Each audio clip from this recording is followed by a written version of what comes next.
Hello, and welcome to Sobercast, where we provide AA speaker meetings and workshops in podcast format. We're an ad-free podcast, and if you enjoy listening, please help us be self-supporting by visiting Sobercast.com, look for the donate link, and drop $1 or $2 into our virtual basket. We hope you enjoy the podcast. Have a great day. Hello, everyone. My name is Ruth, and I'm an alcoholic. Nervous, but very happy tonight. You know, it was the big book that was my sponsor.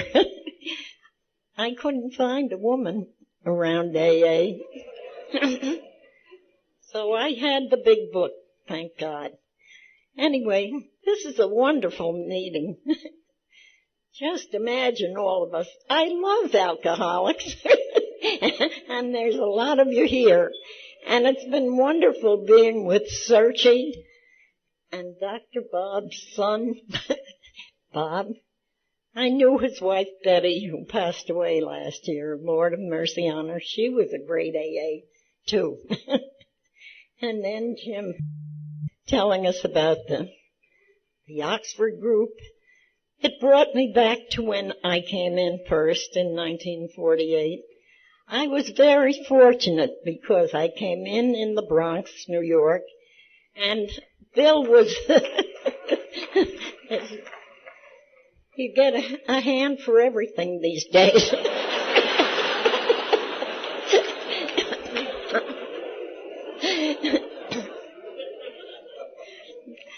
But the geographic deal, you know, when people ask me about questions about beginning AA and everything, a lot of it happened, of course, in Akron. But I was in New York where I thought that was the action was. Because Bill and Lois used to come to my meeting very often. Now I read in the book Lois Remembers, which tells about their moving from Clinton Street up to, I think it's West Bedford or Bedford Hills. Anyway, it's stepping stones, their home. It brings back wonderful memories. At my group in the Bronx, very first night I went to a meeting, I noticed a box was on the front table. In fact, I saw something else. I saw this thing that I thought was a box of checks. It was our big book, but it had kind of a wild cover, a paper cover, you know, in the beginning. But at any rate, I finally realized I was at an Alcoholics Anonymous meeting when the chairman got up and he said, "My name is so-and-so, and I'm an alcoholic. And if there's anyone here who's interested in this new program," he called it, that was 1948, he said, "you may speak to the gentlemen with the white carnations in their lapels." Well, they were just 5 or 6 fellows from the group who, back then, in 1948, they had gone to their jobs in the morning and come home, had their dinner, and got dressed up to come to their AA meeting at night. No casual clothes or anything in those days. And as a matter of fact, it was like a secret society back then. I realized when I heard him say, "I am an alcoholic," that I must be in an Alcoholics Anonymous meeting because I had read about it in the papers, and I secretly wondered what they were like, but well, first of all, I didn't think I was an alcoholic or belonged there. But anyway, these 5 or 6 fellows from the group walked across the stage. That was a school hall up in the Bronx. And 2 years before I came in, that group had started.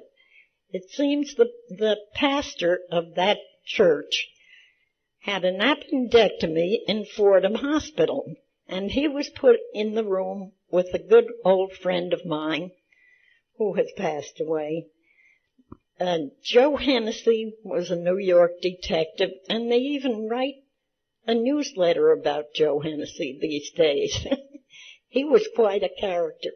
Anyway, he was in the hospital, and the priest was put in the room with him. And the priest said to him, my goodness, fellow, who are you related to? Are you related to the governor or the mayor? I never saw anybody get so much company. All men. And Joe Hennessy answered him. He said, no, Father, I'm a member of Alcoholics Anonymous. Well, you can imagine that poor priest, while he was there for 10 days or so recovering, he was bombarded with stories of Alcoholics Anonymous. And when he was leaving after that period, he said, I want you fellows to meet in my school hall. And he gave them the night of Wednesday night. Well, at one point in my story, a lot of you have heard my story, I called that rectory to find out. I thought there was a priest up there who could help anyone who was drinking a lot. A priest had told me that in confession. He had said he had met a man from Our Lady of Mercy Parish who he thought could help me with my drinking problem. So I called the rectory one night, and I got a lady's voice on the other end of the wire, and I told her in my usual fashion, I have a problem. My husband drinks very heavily. I understand you have a priest up there who can help him. She said, no, not that I know of. She said, I'll let you speak with the pastor. So she put Monsignor O'Leary on with me.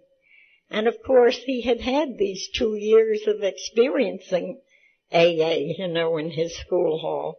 When I told him about my terrible husband, and he said to me, we have no priest like that. He said, we have a non-religious organization, and they meet in the school hall every Wednesday. He said, now you can bring your husband up, but if it's yourself, why don't you come? Oh, I didn't fool him. And that's the way I wound up at that meeting. Now, as I say, in the book, Lois remembers, she mentions a couple of men who belonged to my group. She tells that they helped them move from Clinton Street, which was foreclosed, moved them up to Bedford Hills.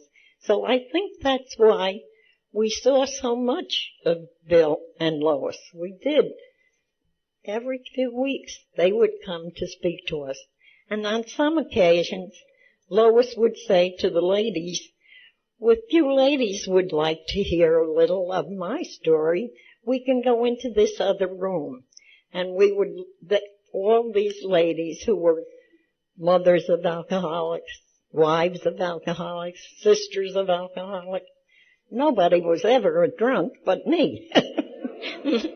They would all move into this other room, and I would go right in after them. I loved to hear Lois speak. And she would say at that time that people were trying to get her to form a family group, and she said, I'm too busy. So it was quite a bit later that Al-anon was formed. But what I want to tell you about was what it was like then in the early days. As I say, it was like a secret deal. We had some literature, but not too much. And at my first meeting, I was told about a big meeting that was held the first Friday of every month in the Engineers Auditorium down in Manhattan. And so when I got a chance to speak with my husband, I said to him, would you take me to that meeting, John? Because he worked downtown. And I said to him, first Friday in May we could go. So he said, okay, we'll have Mom mind the kids. You come down and have dinner with me, and then we'll go over to the meeting. So we did that on the first Friday in May of 48. And when we walked into this huge hall, I said to him, let's sit down front. This was his usual answer to me. I don't have the problem. we can sit in the back. And so we sat in the back. And then, right in the same row that I was sitting in, this tall, kindly-looking gentleman walked in from the back of the hall, and he sat down a few seats away from me. And he put out his long legs, and he put his briefcase on his knees. And I looked at him, and I poked my husband, and I said, "John, I think this is Bill Wilson." He said, "Oh, you would." He thought I was crazy at that time. But anyway, it was Bill. And he got up. He was the only speaker that night. And he gave a terrific talk. We listened, and even my husband said, "Oh, he can speak."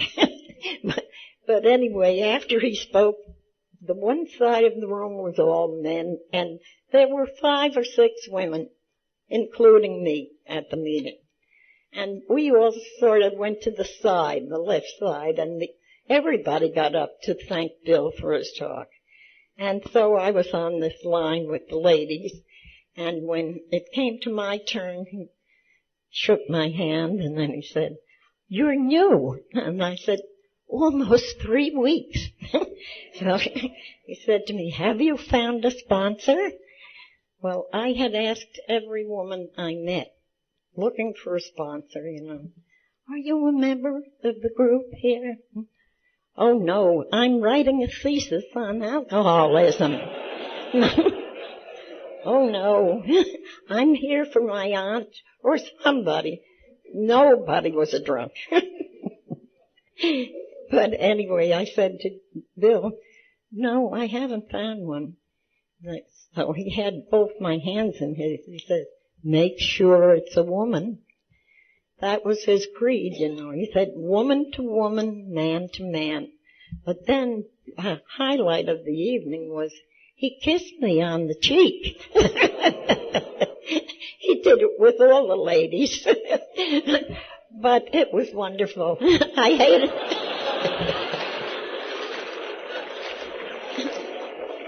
I hated to wash it, But then I got to meet Bill quite a lot because I had these 2 good friends. There were 2 men in my group who lived in the Salvation Army, and that was quite near my home, and they would pass, and they'd stop in, have coffee. They used to like to sit with my children, and they'd have peanut butter and jelly sandwiches with the coffee.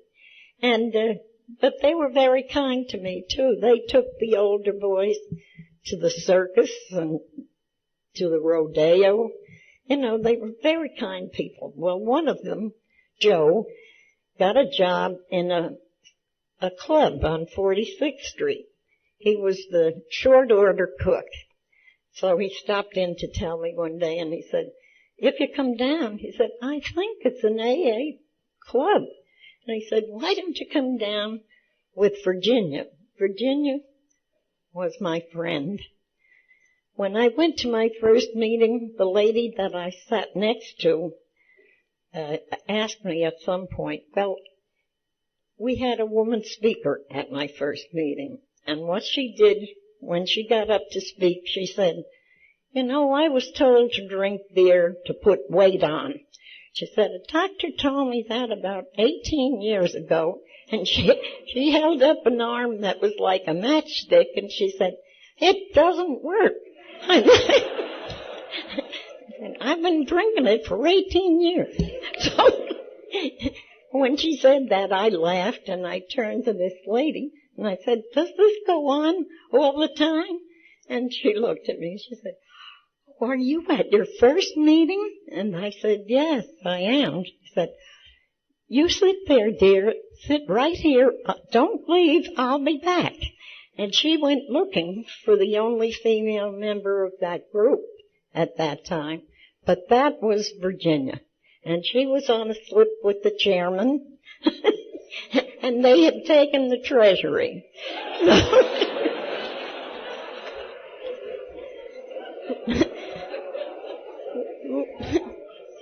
Things things don't change too much.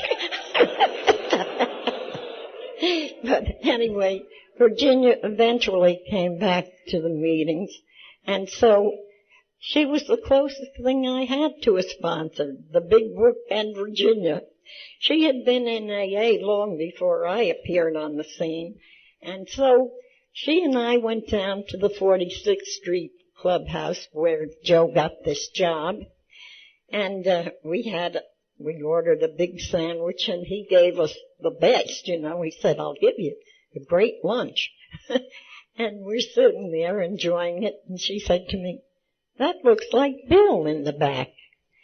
So, sure enough, it was Bill Wilson sitting in the back of that club. It was an AA club. And he was writing, as he was always writing, our literature, you know, everything. But anyway, I would never have had the nerve to go back at that point in my sobriety to greet him. But Virginia had chutzpah, and she took me back there, and she goes right over to Bill, and she pokes him in the shoulder and said to him, how do you expect me to stay sober when I get these fits of depression? So he said to her, Virginia, I just got over one. And then they went into a lengthy conversation back and forth about certain symptoms that you would indicate you were on the verge of those depressions. And that occupied about 10 minutes, and then Bill said, well, what else will we talk about? And at that point, people got wise that that was Bill back there. So a group of people would come back and converse with us. He was so very agreeable to this, he would put his feet up on the table or desk, whatever he was writing on, and he'd say, okay, what will we talk about, you know? And then on one occasion, the one fellow said to him, you know, Bill, I brought a fellow to his first meeting last night, and no one said the right thing. Nobody said what I thought they would. So Bill said to him, you can't tell what will bring the man back for his second meeting. He said, you never know what will strike home at their first meeting. He said it could be a quote from their past. He said it could be anything that brings up a memory. He said it could be a crazy hat like that one Ruth is wearing. Well, at that point, I'm brisking my back. I thought it was a beautiful hat, but but he remembered my name, and I thought, oh, this is wonderful. At any rate, that's the way he was. He would joke with us and just discuss anything. You know, when it came to the wonderful thing that we have, the General Service Organization, when Bill started to talk about that, of course it was Bill and Dr. Bob who formed this wonderful idea. And what we would do after listening to Bill giving us little drunkalogs all the time, we'd poke each other and say, yeah, there he goes with that stuff again. You know, and how wonderful that they formed this deal to keep our wonderful program going. As a matter of fact, I'm jumping around in my story, but I did want to tell you, Sergi and I spoke together today because Sergi always talks about the traditions. And when I went to my first closed meeting, I was surprised when I walked in because there were just 2 tables set up and 2 men sitting at them. It happened to be a business meeting, and they were all men, of course, about 26 guys or so, and me. And they were taking everyone's information, their name, address, and phone number for the group. And I got online with these guys, and when I came up to the desk or table, the fellow said, your name, address, phone number, and I gave it to him. He said, how long have you been sober? Well, I was so proud. I just straightened my shoulders and I said, 50 days tomorrow. I was so proud. The fellow behind me gave me a poke in the back and he said, 49, baby, 49.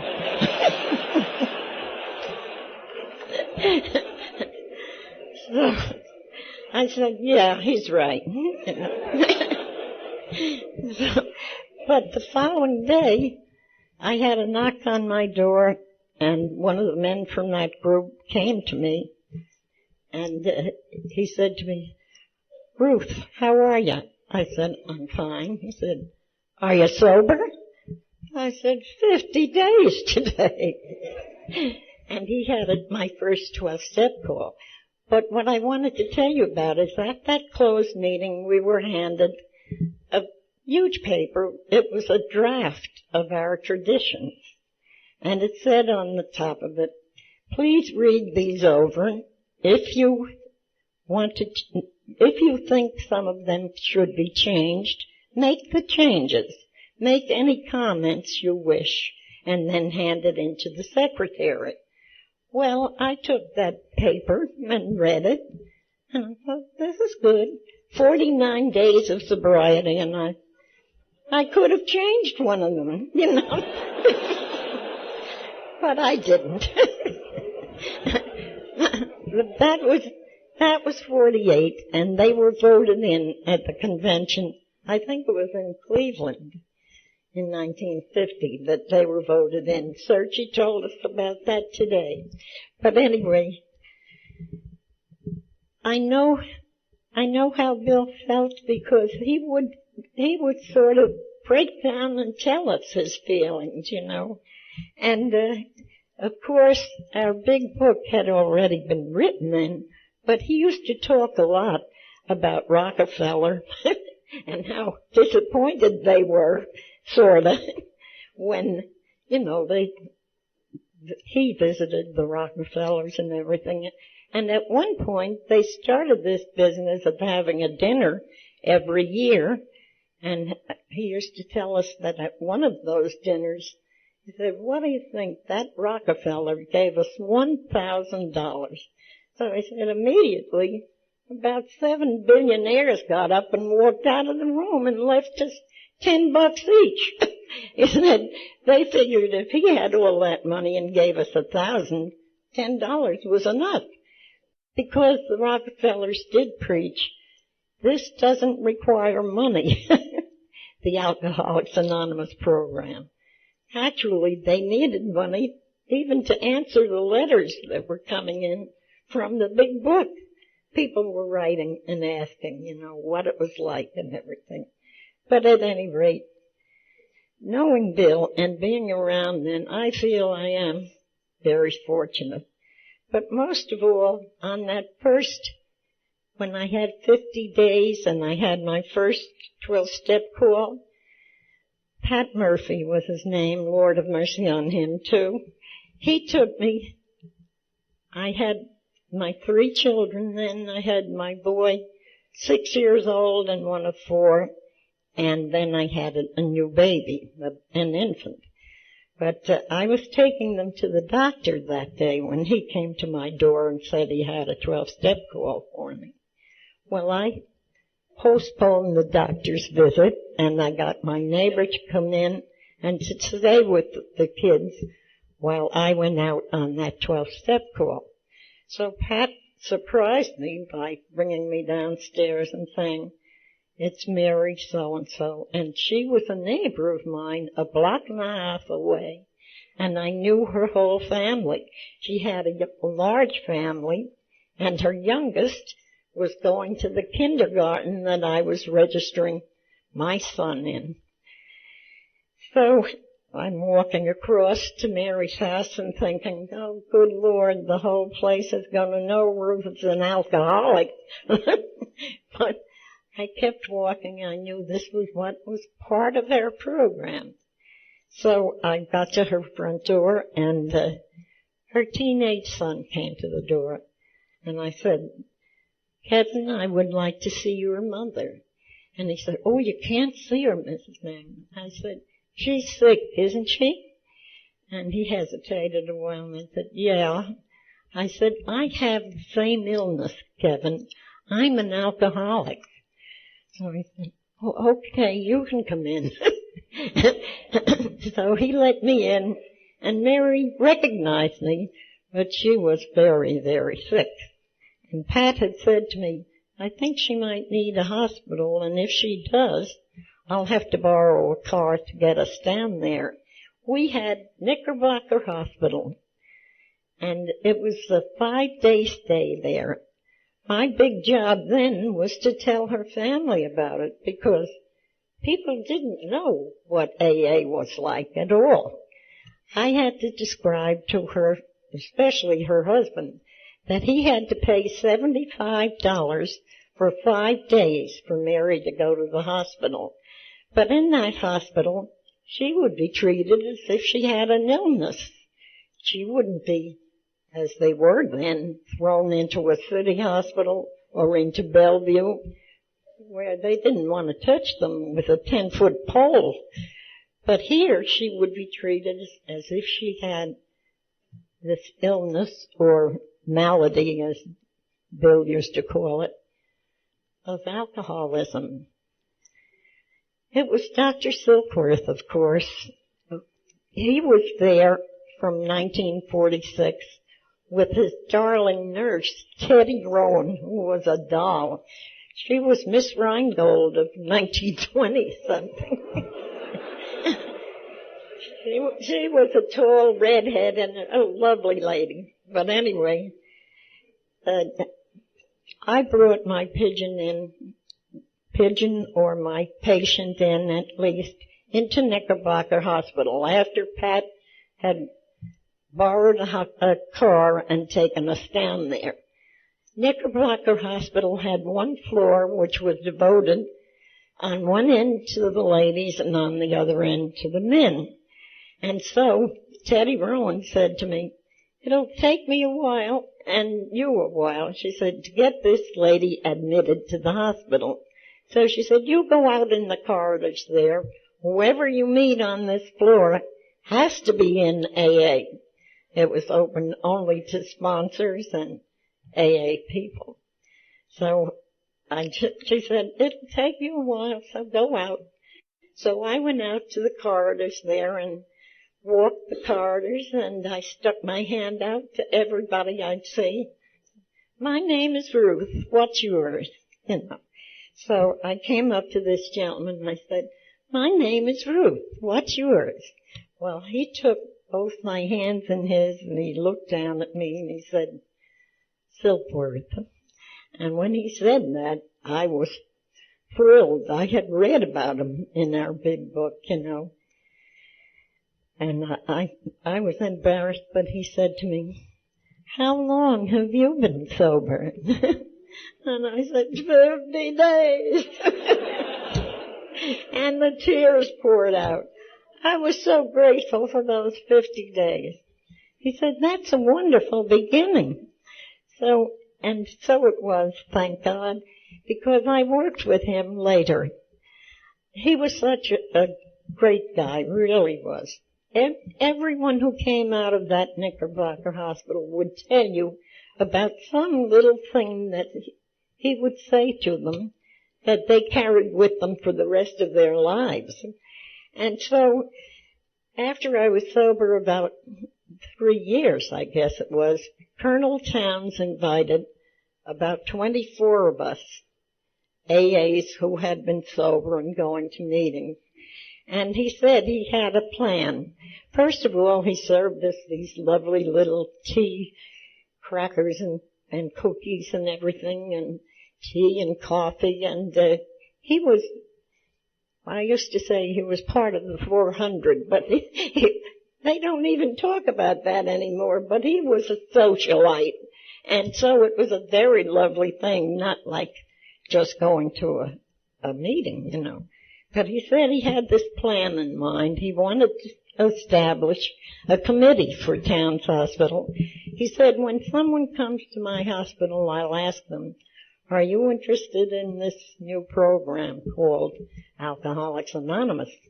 And if they are, I'll put them on a certain floor. And I'd like to have a lady and a man from AA come to visit them. So we had to form that committee, and we did that night. I volunteered for Monday, and another fellow volunteered for Monday. So before we were leaving that night, he said to me, "What time are you going next Monday?" And I said, "Well, I guess it'll be around 2 or 2:30. But I said, "You don't have to be there when I'm there. I just visit the women." He said, "I know, but I want to go when you're there." So this gentleman arrived when I did on a Monday afternoon, and he said to me, "I wanted to ask you, what do you think I should say to these guys?" So I said to him, "First of all, some of them don't even know how they got here. Probably they were carried in, or, I said, you have to think of your own experience," I said, "and just tell them about yourself." So he's listening, and I said, "Bring one piece of literature, whatever one you like." I had with me the one that's called At Last AA, because I loved that piece of literature. But anyway, after I got home that day, in the mail there had come a list of who was on the committee. And then I read that this man, I'm telling him what to do, he was a well-known surgeon in in New York. And I'm telling him what to say, That, to tell you the truth, when you're in AA a while, you think you know everything. Anyway, and I was just full of information. Anyway, I thank God every day for it. I thank God for knowing Dr. Silkworth. And when I joined the Island Heights group, which is about 6 years ago now, these fellows down there, I used to say, they became my groupies. When I'd go to speak, they'd come with me and clap hard when I'd need some encouragement.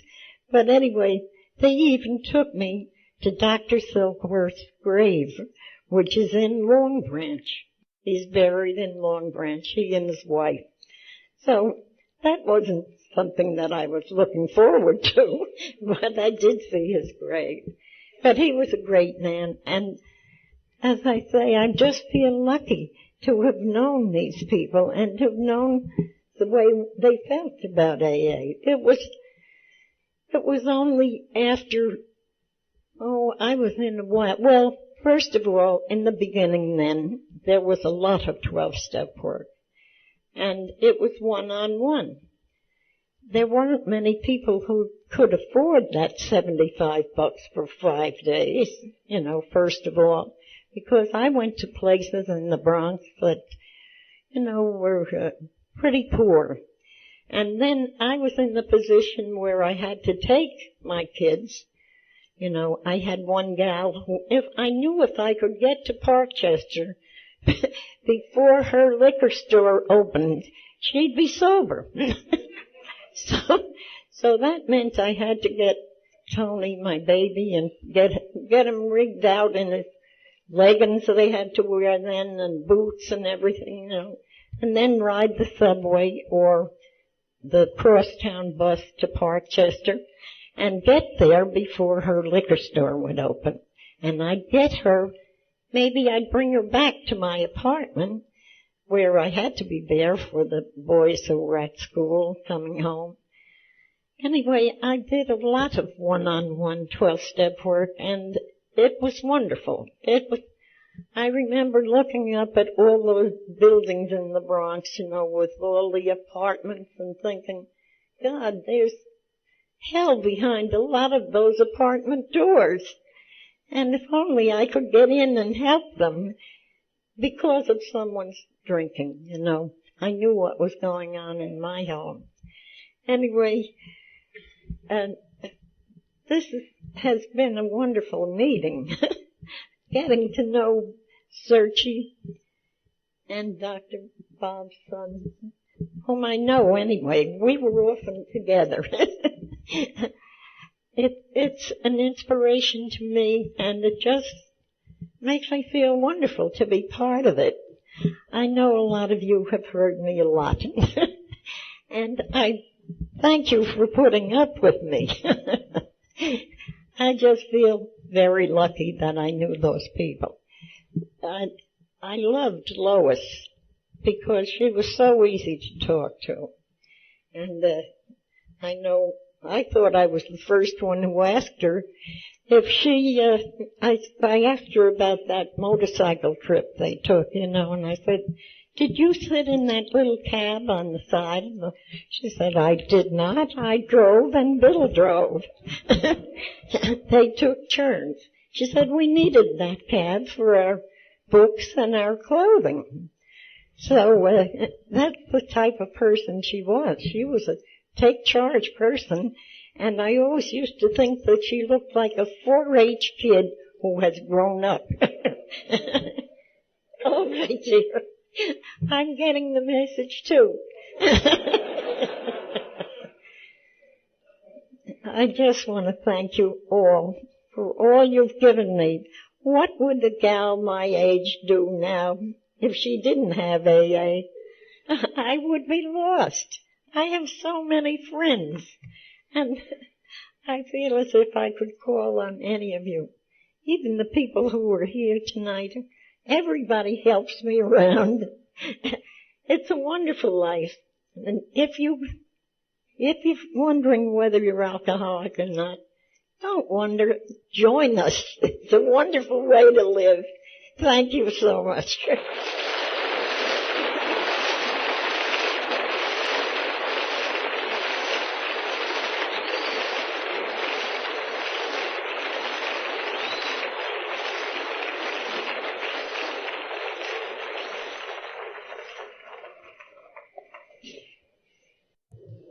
My name is Bob S., and I'm a member of Al-anon. I think I got here like most Al-anons. I love an alcoholic.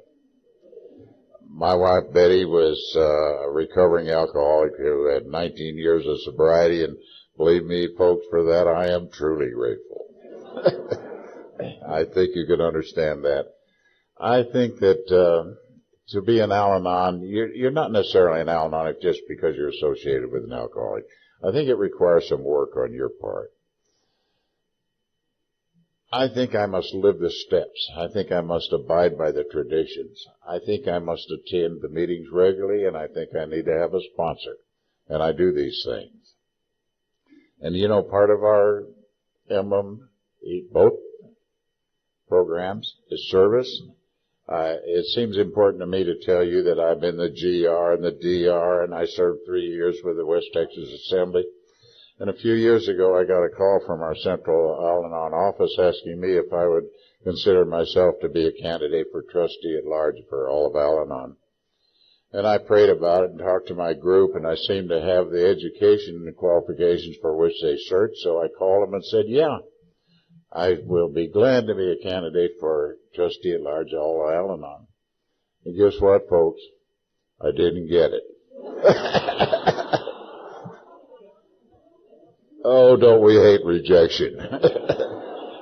But the point I want to make with you is that my program came to my rescue like it always was and said, hey, whoever got that job was the one for the job, was going to do a better job than you would have been capable of doing.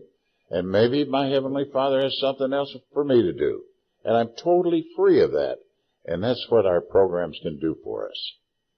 And I try to let my program do this for me most of the time. Although I've only been a member of Al-anon about 20 years, I'm somewhat of an anachronism. I'm the only person still living that was present when the two co-founders of Alcoholics met for the very first time at the home of Henrietta Siverly, Akron, Ohio, Mother's Day, 1935. My dad's Dr. Bob and my mom's Ann, and I rode out with my parents to meet with Bill for the very first time. My dad had come home on a Saturday night before Mother's Day with a potted plant, set it down. He was potted. Went upstairs and passed out. And Henrietta was a friend of my mom's and said, Ann, there's a man out here that thinks he can help Bob. Bring him right on out. Well, Mom had to explain that Bob was in no shape to go anyplace, but she said, I'll get him out there tomorrow. Well, as we rode along, he had a terrible hangover. He said one of the worst he'd ever had. And he said, okay, 15 minutes of this bird is all I want. But it wasn't 15 minutes, and he and Bill went off in a room by themselves, and they talked many hours. And then as a result of that meeting, at my mom's invitation, Bill came and he lived at our home all that summer. And this is the time that the program of Alcoholics Anonymous was formulated. It was in the middle of the last Great Depression. We lived in a one-industry town, Akron, Ohio. They made tires, Goodyear, Goodrich, General, Firestone, Miller, Cyberling. And people stopped by in automobiles and they didn't need tires. And there was tier after tier of repoed cars in the garages downtown.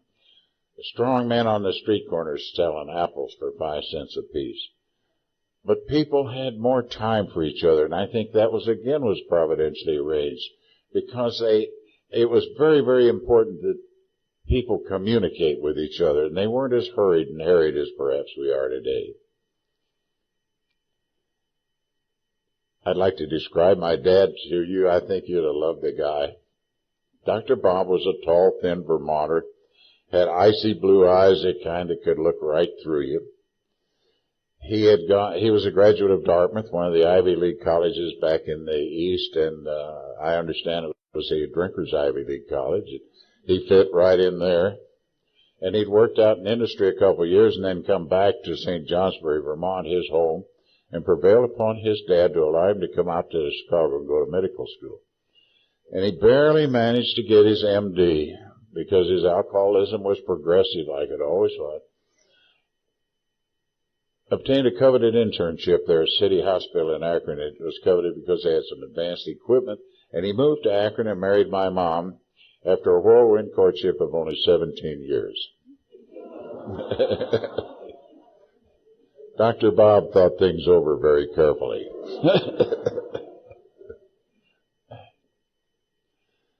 He had a wonderful sense of humor. When I brought my bride-to-be home for the folks to look over back in the 1940s, my wife was tall and slender, and Dad looked her over and got me aside and said, she's built for speed and light housekeeping.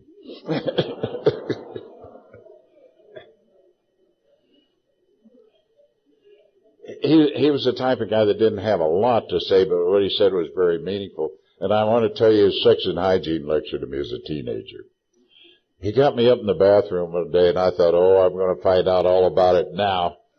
And we sat down, and he said to me, flies spread disease. Keep yours buttoned.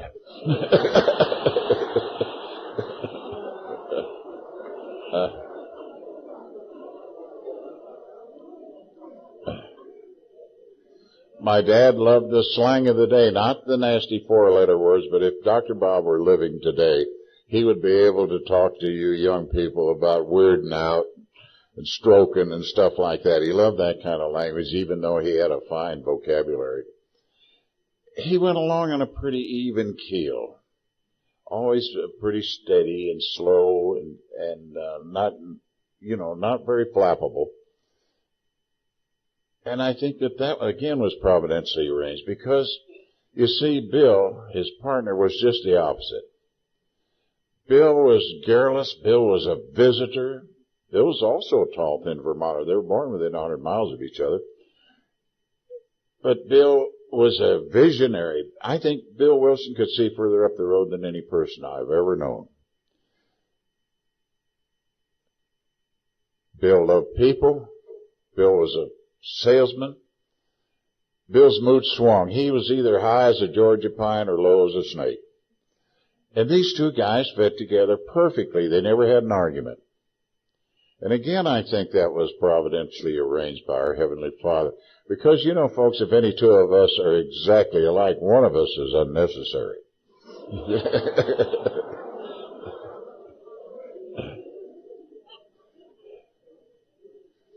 I think that,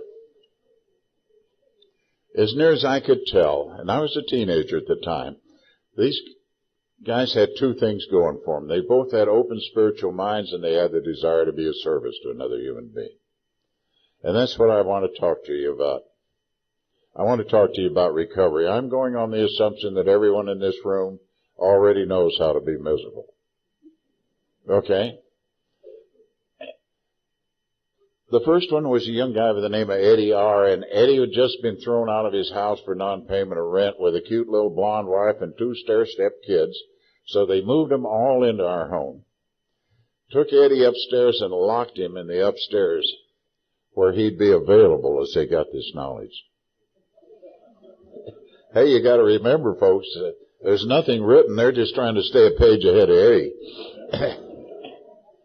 And Eddie was an agile young guy, and we had downspouts. And Eddie would open the second-story window and slide down the downspouts and escape. And they had to postpone Eddie's recovery long enough to recapture him. At one time, Eddie got as far away as Cleveland, Ohio, 35 miles, and called him up on the phone, collect, to let them know that he was going to commit suicide. But that he would give them time to drive up and witness the event.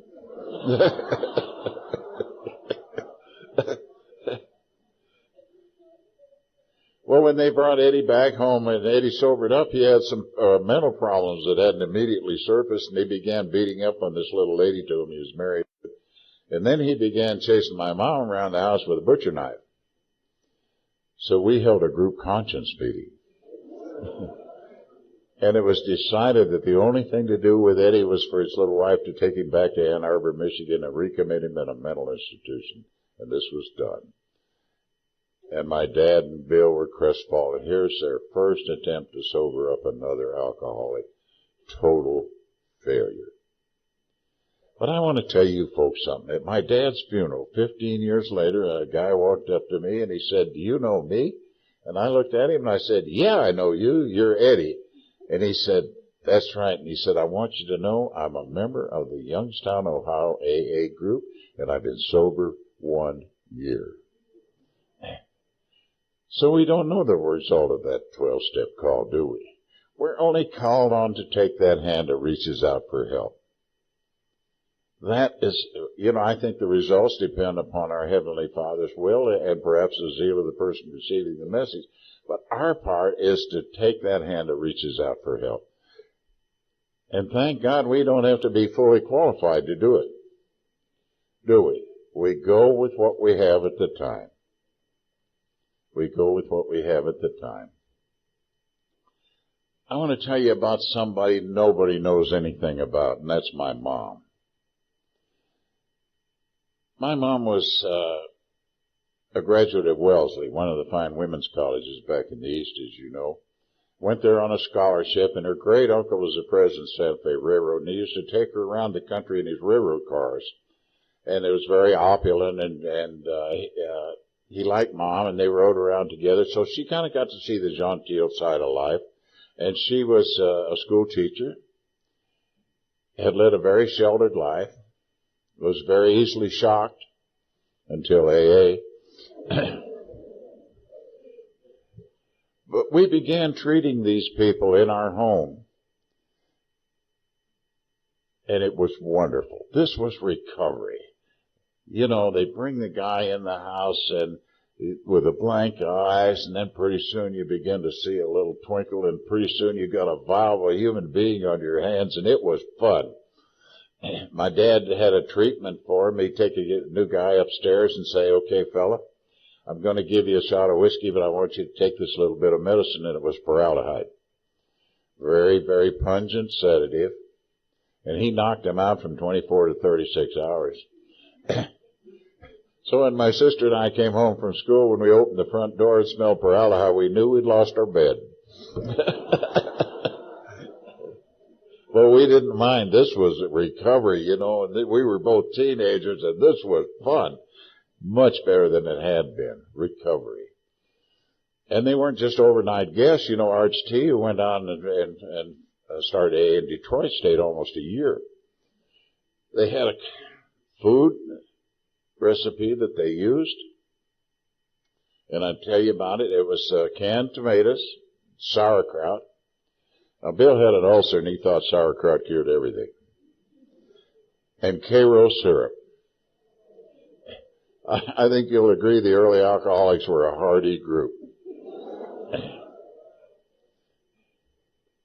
The early alcoholics were all men, low-bottom, middle-aged drunks. Kind of like what I see in this front row here.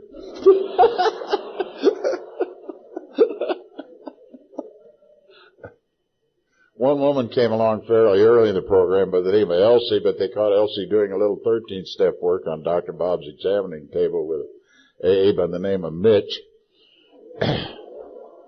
And, of course, the wives and sweethearts just went up in smoke. So it was decided that they should stick to the men for the time being, and I think Elsie set you gals back 2 years all by herself. But thank God you're here. Well, Mom was the one that never lost faith that these guys could do something. Bill himself said Ann Smith is the mother of AA, and I truly believe this. Mom was the one that made the beds, and Mom was the one that cleaned up the messes, and Mom was the one that cooked the food, and she was the one that answered the phone calls, and she was the one that made everybody have a quiet time in the morning that they might feel near to God. Mom was the one that invited Lois to come down from New York that summer, and Lois came down and stayed with us as long as she could. But she had to get back to New York. You got to realize, folks, that Lois was the only one that had a job.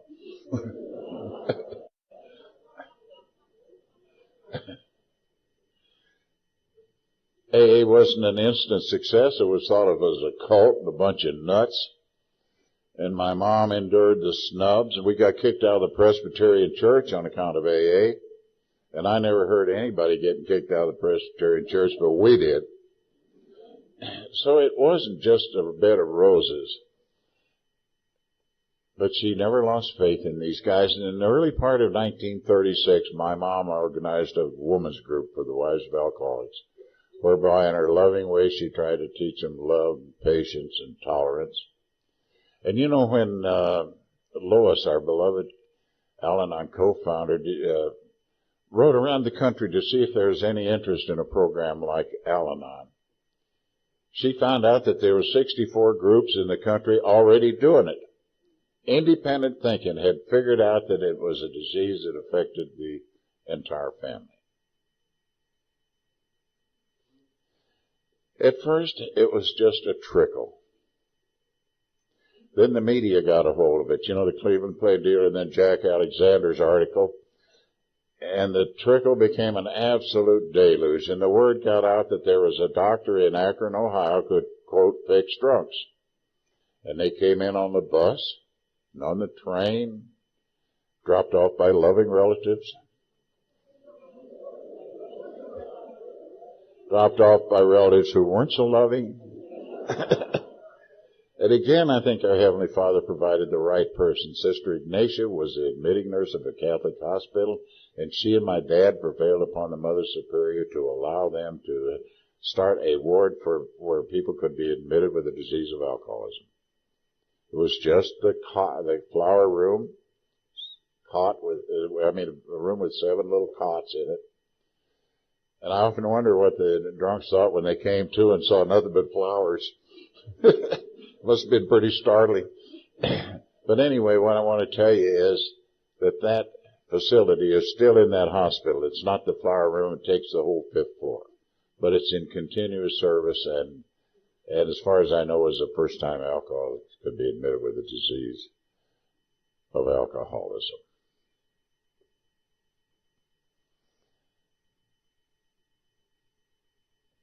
How did they do it? What gave them the ideas? Well, Jim touched on it. Bill in New York City, my dad and Mom in Akron, Ohio, belonged to an organization called the Oxford Group. And the Oxford group had the 4 absolutes that Jim quoted: absolute honesty, unselfishness, purity of thought, and absolute love. And we adopted some of that stuff for the alcoholic program. We had the alcoholic squad at the early meetings. But it was inevitable that they part. They had a form of open confession, and I used to go to some of these meetings with my dad and mom, and they were so zealous. They scared me. They were in your face. Are you maximum today? Well, I was just barely minimum,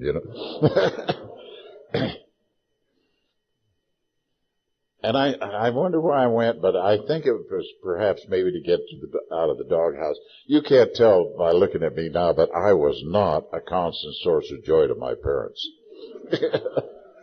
But anyhow, I got to see that. They had this form of open confession where they took a new guy up in the bedroom at T. Henry Williams' house and bore in on him until he finally confessed what his problem was. So it was inevitable that they part, but we learned an awful lot of things from the Oxford group. You see, open confession was not acceptable to people of the Catholic faith. And I don't know whether you realize it or not, but there are Catholics that drink. And the Oxford group catered to the upper middle class, and believe you me, the early alcoholics were not upper middle class. The Oxford group wanted publicity, and the alcoholics had already had all the publicity they wanted. So it was inevitable that they part, and it was a hard thing to do, but it had to be done. And the program has continued to grow.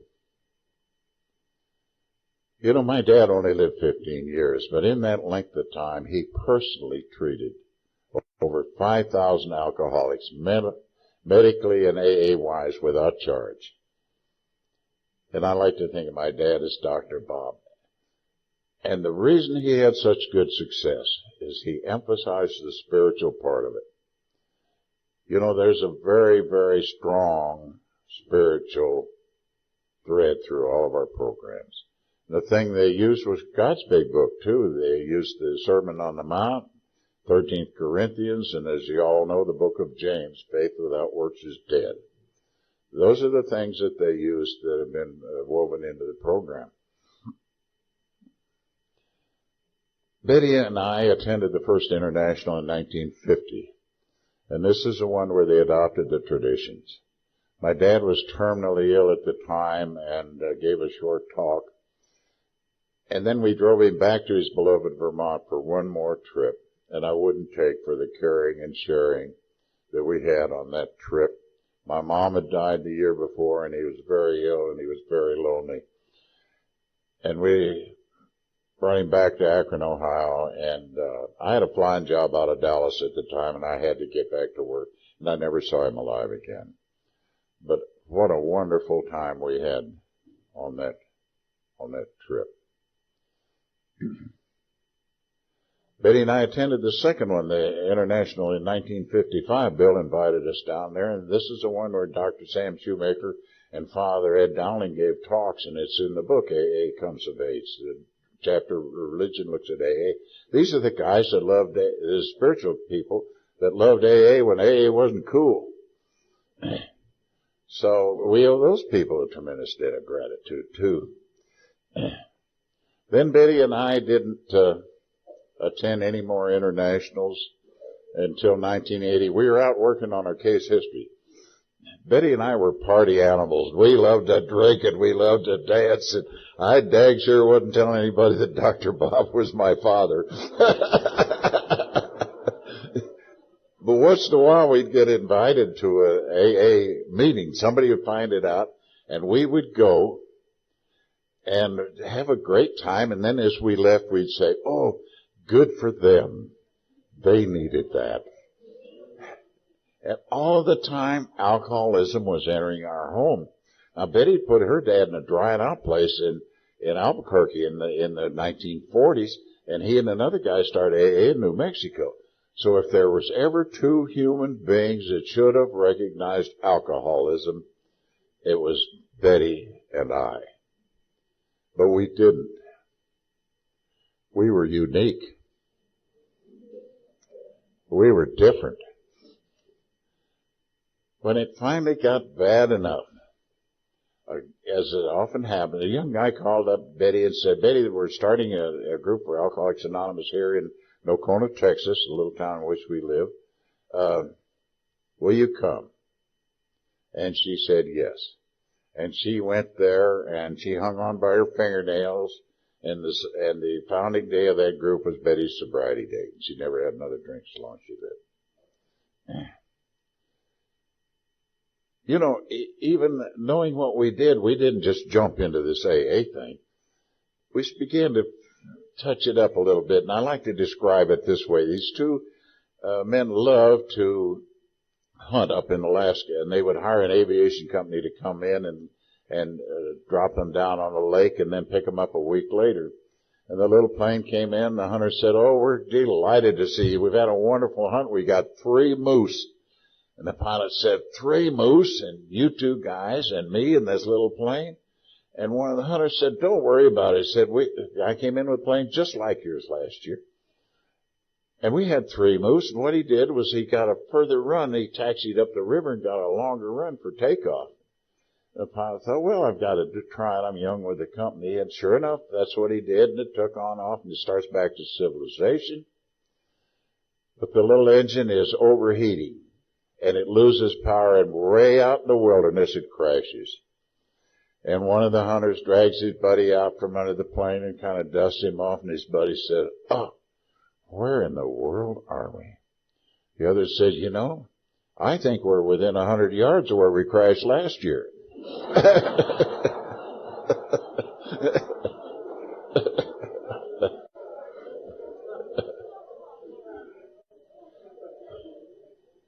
And that's the way our life was going, you know, trying the same thing over and over and expecting a different result. But anyway, Betty took off with the AA program, and I could see she was running off and leaving me. She was learning some things, and I wanted to learn them. So somebody said to me, well, why don't you join Al-anon? And I thought, why not? I don't mind joining the auxiliary. So I got my car and I drove over to Gainesville, Texas, 40 miles away, and I show up my first Al-anon meeting, and I look around, and I'm the only guy. I immediately got mixed emotions about Al-anon.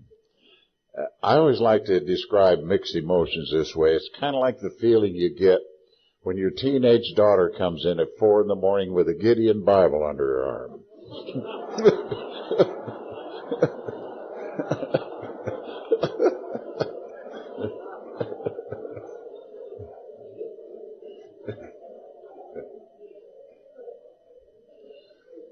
But those ladies were patient, and they listened to me.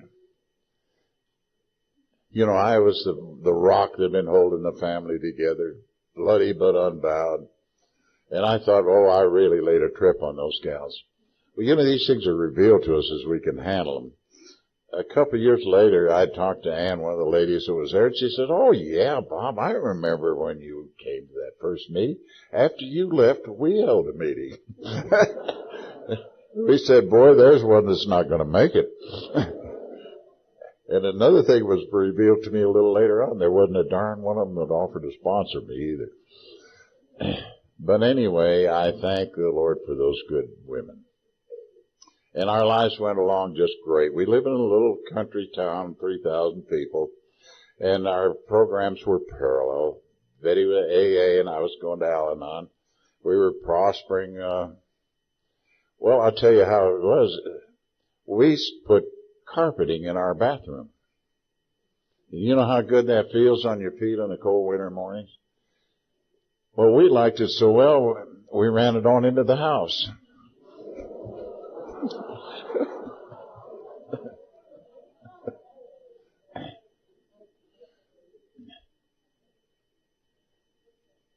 My recovery. I had to learn that sometimes a relationship was 90-10. sometimes 10-90. What's the difference? It didn't have to be 50-50. I had to learn that the past dies hard, and we must peel away the past in order to reveal it. I had to learn that everything I have learned in this program can be taken away from me immediately. I can lose every bit of it. And one of the most profound statements I ever heard anyone make at an AA conference was a lady from Albuquerque, and she said this, and I want to pass it on to you. She said, "The person I was will drink again." Wow. So if you allow yourself to slip back and become the person that you were, if you're alcoholic, that person will drink again. If you're Al-anon, if you allow yourself to slip back to the person you were, you'll be sick again. So we have to constantly strive to keep our program green and learning, because our lives depend on it. Our lives depend on it. But what the beautiful rewards there are. What beautiful rewards. It gets better and gets greener as you go along. A year ago, my beautiful Betty died of lung cancer. I had dragged her around the country trying to do something about it for a year. And finally she said to me, "Mom, I'm not afraid to die. I know what you've been trying to do for me, but I release you." And I said, "Okay, Betty, if that's what you feel about it, I release you too." And so I got to be the caregiver of my beautiful wife. We were married 53 years. I got to not only tell her I loved her, I got to show her. And that, to me, was another benefit of the program. This was a privilege. It wasn't a burden. It was a privilege, and that's what our programs do for us. And another thing, when Betty died, my friends in both groups, AA and Al-anon, held me in their hands and propped me up till I could stand alone. And another thing, and I pass this on to you, I think every meeting I ever attended to, every 12-step call I tried to make, every phone call that I took, every convention perhaps, everything that I did, I built a little reserve of strength. And I think that happens to all of us. Something that you can call on when times get terrible. When bad things happen to you, and you know, these things do happen to you. It's just a matter of accepting life on life's terms. So why do I come back? I come back because you got me rid of the squirrel cage thinking. Were any of you ever raised in an alcoholic home? I was raised the first 17 years of my life in an alcoholic home. Anybody else? Okay, let me touch on that just a minute. I think I talk only for myself, that the thing I have to constantly watch out for is not to be a victim, not to adopt a victim mindset.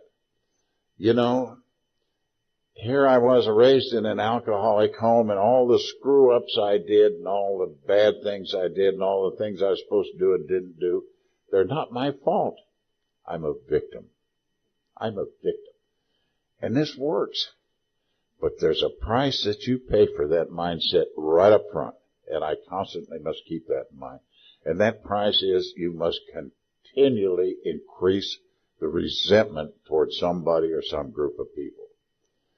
And regardless of which program we're in, we all know that resentments are the one thing that will destroy us, absolutely destroy us. So I only speak for myself, and I say I don't intend to remain forever frozen in the role of an injured adolescent. And thank God our programs show us not to be victims, but to be survivors. Sure, we get here with some scars, but we're survivors. I think one of the big benefits that I have received, and I hope you have too, is when I can be completely honest with you. I'm not talking about cash register honest. I'm not talking about Rolodex honest. I'm not talking about resume honest. I'm talking about totally honest. When I can do that and let you see me just as I am, warts and all, and you do the same for me, we can have an instant, intimate relationship. And I know of no other organizations in the world that can provide that. And what that does for me, and perhaps for you too, that drives away loneliness. You know, I think most people go through world lonely. But we have that ability to communicate with each other one-on-one, knowing that we've been through the alcohol thing together. You know, alcohol in my lifetime, ours was three things: fun and problems. Now that's behind us. So we've reaped the benefits. These are happy programs, right? Serious programs, but they're happy programs. We're happy, joyous, and free. And one of the thing that I think we get our true happiness from, and I'd like to quote Dr. Albert Schweitzer, the famous humanitarian who used to be a world-class organist, you know, and then became an MD and then went down into darkest Africa and established hospital. Dr. Albert Schweitzer said, "I know not what your destiny may be, but this one thing I do know, that those among you who will find true happiness are those who have sought and found how to serve." And isn't that where our happiness lies, when we have the opportunity to serve somebody that asks us for help? Thank you very much.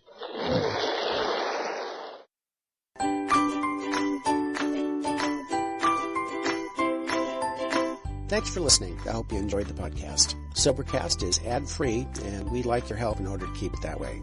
So if you'd like to help us be self-supporting by pledging $1 or $2 a month, visit Sobercast.com and look for the donate links. Thank you very much.